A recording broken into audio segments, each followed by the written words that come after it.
பிரசங்கி 11ஆம் அதிகாரம்.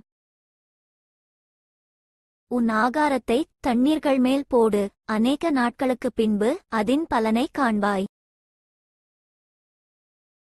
7 பேருக்கும் 8 பேருக்கும் பங்கிட்டுக் கொடு, பூமியின் மேல் என்ன ஆபத்து நேரிடுமோ உனக்குத் தெரியாது.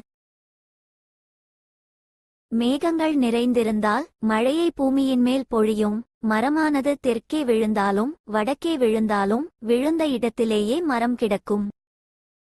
காற்றை கவனிக்கிறவன் விதைக்க மாட்டான், மேகங்களை நோக்குகிறவன் அறுக்க மாட்டான்.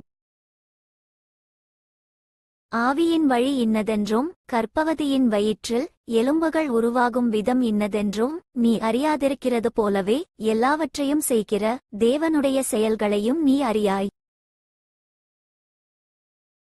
காலையிலே உன் விதையை விதை, மாலையிலே உன் கையை நெகிழவிடாதே. அதுவோ இதுவோ எது வாய்க்குமோ என்றும் இரண்டும் சரியாய் பயன்படுமோ என்றும் நீ அறியாயே.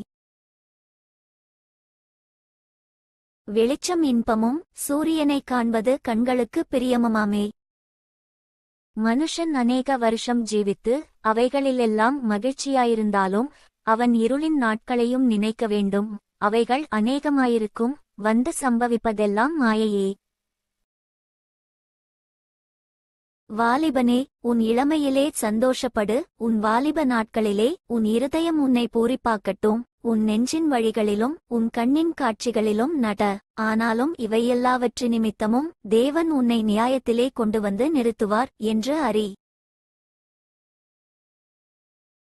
நீ உன் இருதயத்திலிருந்து சஞ்சலத்தையும் உன் மாம்சத்திலிருந்து தீங்கையும் நீக்கிப் போடு. இளவயதும் வாலிபமும் மாயையே.